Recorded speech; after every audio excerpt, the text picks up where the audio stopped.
up, cousin? What's good with you today? I feel like I haven't talked to you in so long. Child, where you been?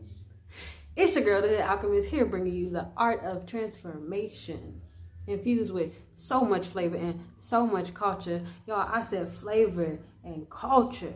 And if you haven't already, you know what to do. Hit this like button. Drop a comment below, because in the beginning I asked you a question. I said, what up, cousin? How you doing? How you feeling? Check in. Check in. And subscribe, y'all. Subscribe to join the vibe and to be a part of the tribe and to keep catching more healing and flavorful content from your girl. It's your girl, your favorite cousin, your favorite auntie granny on the block.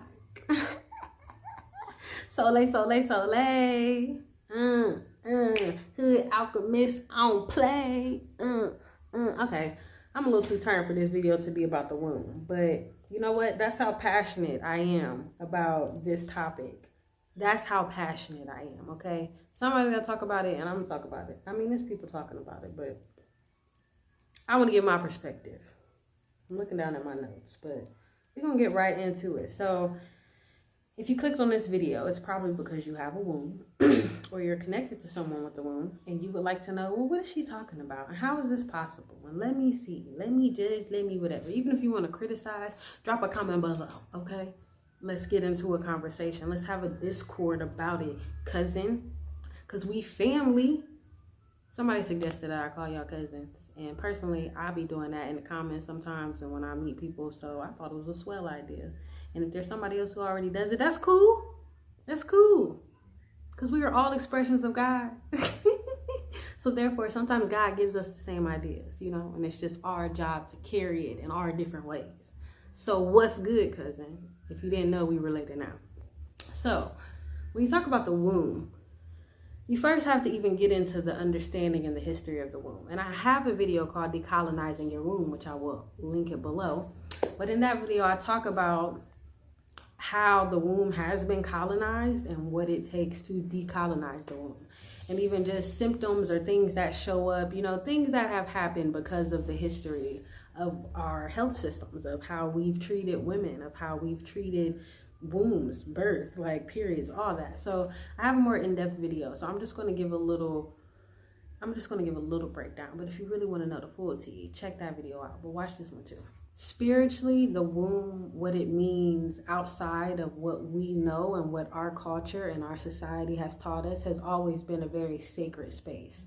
It is what carries life. It is what, you know, life springs forth from. You know, it's the thing that nourishes and holds life. You know, when a baby is developing in their mother's belly, her womb, the energy of it, the the hormones of it, the health of it, everything that her womb is carrying, she is imprinting on that baby.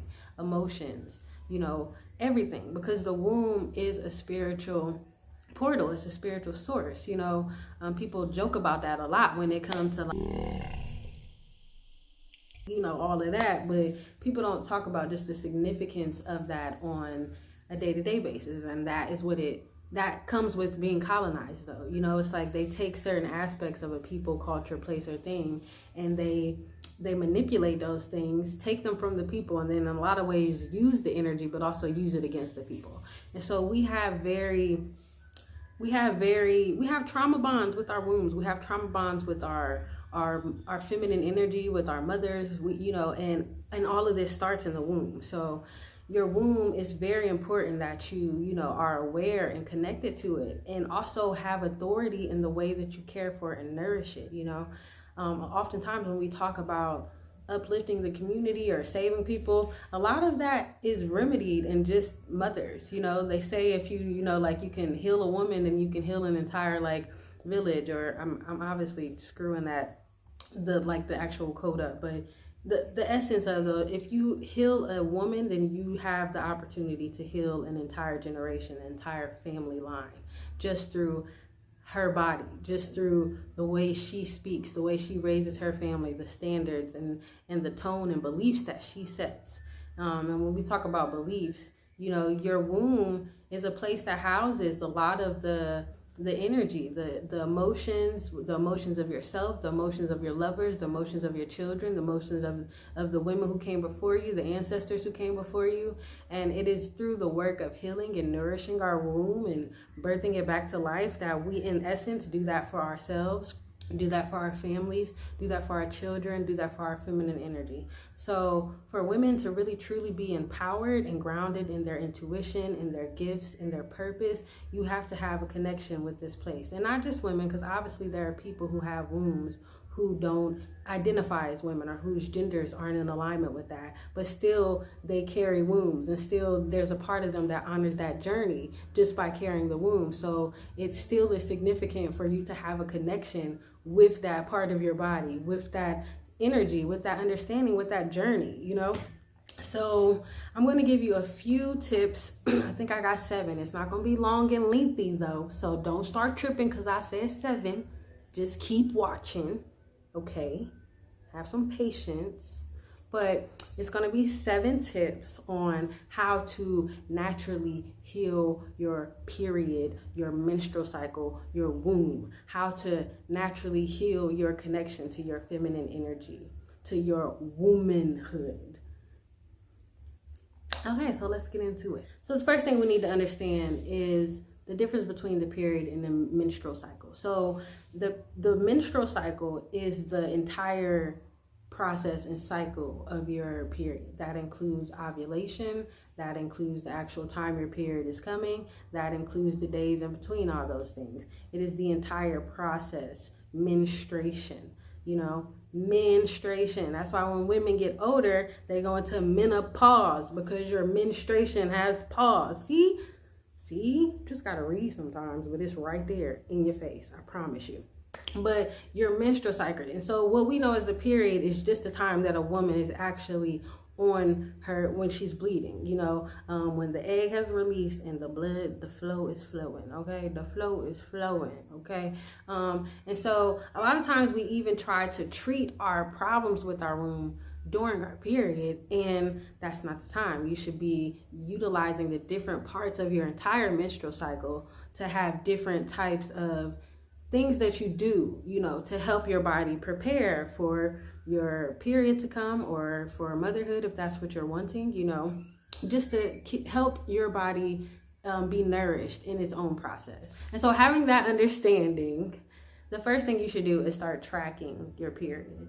And I have a period calendar on my phone. I think it's called My Period Calendar, and it's got a little pink thingy, and I think it's like a face, but whatever.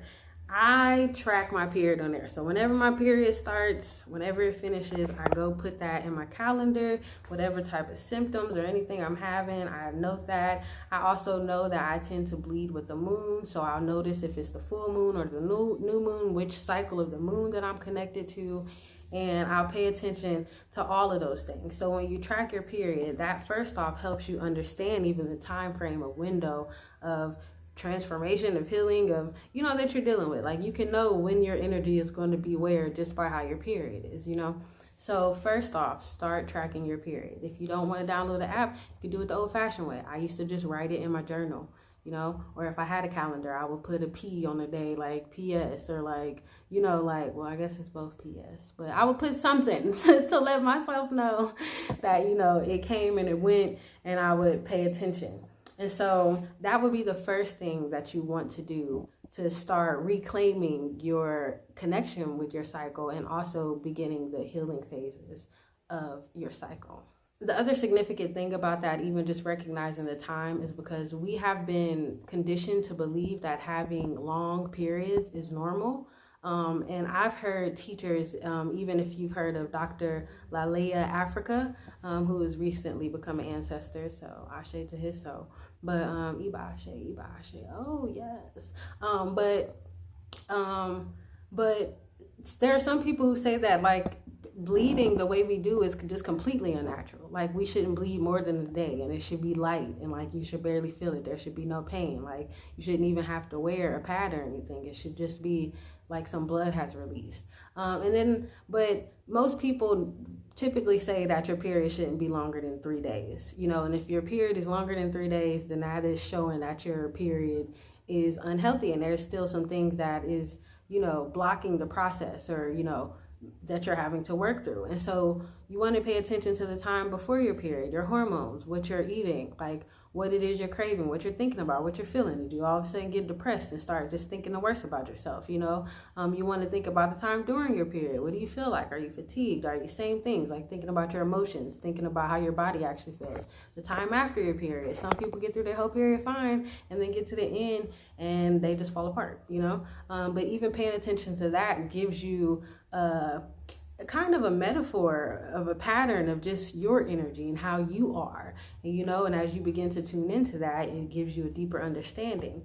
So having cramps and having pain, that is the sign of a wounded womb. Like having off balances with your emotions, turning into a-ho, like, you know, that's signs that your womb is unhealthy. That's signs that there are emotional things that still are like off balance within you, and even some stuff up here. So it's always deeper than what we think. And that's also why I use the word decolonize, because we have lost the indigenous connection to our wombs, to our bodies, to our spirits, to our feminine and masculine energy. And so the next thing you would do, number 2, would be to change what you eat. So paying attention to what you eat. If you're a person who knows that you have fibroids, knows that you have endometriosis, knows that you suffer from PCOS or any other type of like womb dis-ease, then 9 times out of 10, you should be on a pretty clean diet. No processed foods, no sugars, no alcohol, no dairy, no meat. These are all things that feed, I guess, the yeast, feed these are things that are not good for you, okay? Like, it's not like cheese kind of helps with the tumors. The sugar is oftentimes can help while you're moody, and then feel fatigued and not really nourished or energized, and then also can help with the cramps. Like, there's certain things that like you just have to pay attention to, like what you eat and when you eat. And I specifically say like the week before your period, you should be eating fruits, vegetables, lively foods, you know, like not processed stuff, not heavy stuff, not stuff that is going to be sitting in your stomach and blocking your womb from expanding and doing what it needs to do to clean itself. So changing what you eat. And if you are a person who suffers from any of those diseases that I mentioned, then for stuff like that, you have to give yourself 3 months, 3 to 6 months, a year, to say, you know, if I've been suffering with this, if these tumors, if these things have been off balance in my body for years, then I have to give myself at least a year to, you know, take the time to shift some things, to give my body a full time and process to like detox and to process all the things. So changing what you eat, especially before your period. Before your period, you want to be consuming things that make you feel alive, things that make you feel nourished, things that fill you up and feed you, because your body is going to go through a purging process and it needs all the support that it can get. The next thing that I would suggest that you do is to invite herbal remedies, medicines, natural things. So the food kind of hints at that, inviting more life, plant-based stuff. But then herbal remedies, that's also something that helps. So I'm a person I've been slowly getting my period shorter and shorter and getting the cramps to decrease over time. And before my period, I'll drink herbs like teas like rosemary, oregano, ginger, sage. Like the week leading up, you know, I'll take my tinctures of that type of stuff. Ginger, prepare my body to, you know, because if you take medicine, even if, you know, if you have a headache, if you take medicine after your head is already hurting, then usually it takes a long time, or sometimes it don't work. So you have to treat this thing like, again, a cycle. So going into your period, you want to be giving your body all of those things that help it to loosen and relax. Chamomile, yoni steaming before your period. That way it can prepare your body, it can clean it out, it can provide some resources. I use oregano, marigold, or oregano, calendula, basil, and rose. Those are the ones, and rosemary. Those my major things and if I don't have anything, just oregano. And maybe a flower of some type, just to, you know, but you don't always need a lot. You just need to keep the process and be consistent with it. And also yoni steaming after your period. So that way, by the time your period comes, you already got all of these nutrients and resources, and the herbs are already in your body working for you. And so then once your period comes, then you could drink your ginger teas, then you could do stuff like that, your sage, and like putting stuff on your belly and resting. I always do pelvic stretches before my period and then during my period. When I'm having cramps, I would treat them like labor. I would breathe through them. I will stretch my body while I'm doing it to create I guess attention to the pain that I can focus on to help myself breathe through. And then if you treat it like that type of meditative experience, you'll find that like you start hearing yourself, you start releasing, you start the root of the cramps and of the things that are inside you holding on and clenched up, and because that's what be happening, it starts to speak to you, and you can learn to release it. You learn to have a different communication and understanding with your womb. You know what I'm saying? So inviting herbs and plant medicine into it is a numero uno thing. My computer died, so my list of things, so I might wing it. So just if I stop saying numbers, don't get mad at me, child. The next thing that I would suggest that you add to your process in order to strengthen and heal your womb would be to invite an emotional and spiritual practice into your life. Because the root of most womb issues, diseases, all those things have a spiritual and emotional root. And so in order to really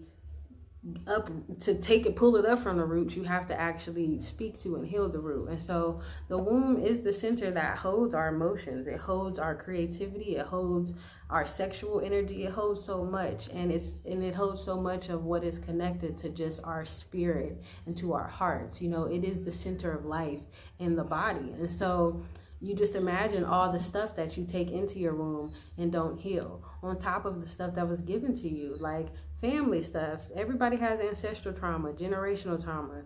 Like, one of the ways for us to break generational curses and heal generational trauma is through the ways that we heal our wombs. I'm gonna say that so many times in this video. So inviting a spiritual practice like meditating, dancing, praying, yoga, stuff like that, you know, like consistently though, like day-to-day stuff, not just stuff you do every once in a while, even if it's just once a week that you have a thing, but making sure that every day you are in communication with your own spirit and your own heart. Every day that you are journaling, that you are not just feeling crazy or just letting your thoughts, sharing your thoughts with everybody and throwing them out to the wind, and not really just sitting with what you're hearing or what you're feeling, and just acknowledging that for yourself. You know, acknowledging the feelings, acknowledging what lives inside of you, because we often seek that from other people, but we need that from ourselves. And your cycle is a way to help you do that. It's a way to help you have this conversation. Even if you think about when you PMSing, sometimes you just feel like you ain't shit. You just feel like, what is my life? What am I doing? That is your spirit calling to you, saying, sis, wake up.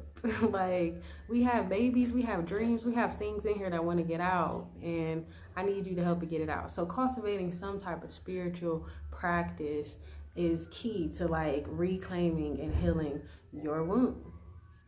Period.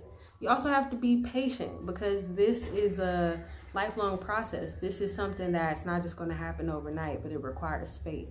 It requires discipline. It requires commitment. You know, it requires us to really show up for ourselves. So you have to give yourself that space.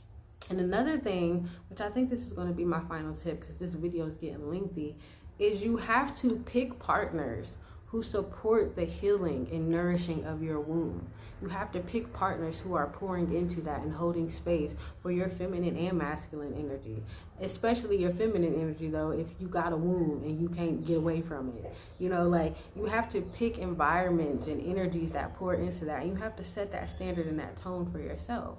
You know, you have to, that is how we reclaim our power. That is how we step back into ourselves, you know, is by being able to go within and know that we have all that we need, know that we are all we need.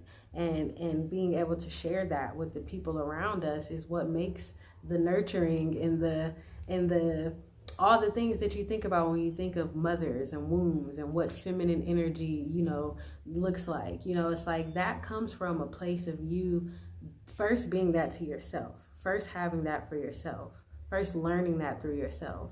And I think our society, because oftentimes we have experienced neglect, we have experienced abandonment, we haven't gotten what we needed, especially people of color, especially Black women in America, you know, like especially brown women in every third world country everywhere, especially Black women in every third world country everywhere. We could just go down the list. I know it's all the women, but I be speaking to my people because I am my people. So cousin, don't be mad. Don't be mad, cousin. Okay? But we need that. We need that, okay? We need that. We need to take back our wombs. We need to remember for ourselves. We need to have faith in ourselves. Authentic faith, real faith, accountable faith, forgiving faith, grace and mercy filled faith, loving faith, you know? And the only way we can start is within. Each one teach one. What are you birthing? What are you bringing into the world? Anyway, I'm not going to make this video too long. So I love y'all. I'm grateful for y'all. Let me know below if you feeling the cousin vibe, because actually it works for me. It's flowing off the tongue. I like it. I really like it. So I hope this message, this video finds y'all well. You know, subscribe to join the tribe, like I said, and peace to your womb, peace to your heart, you know, peace to your love, peace to your family, peace to your spirits. And I love y'all. And we out. Yay. And we out. And we out. And we out.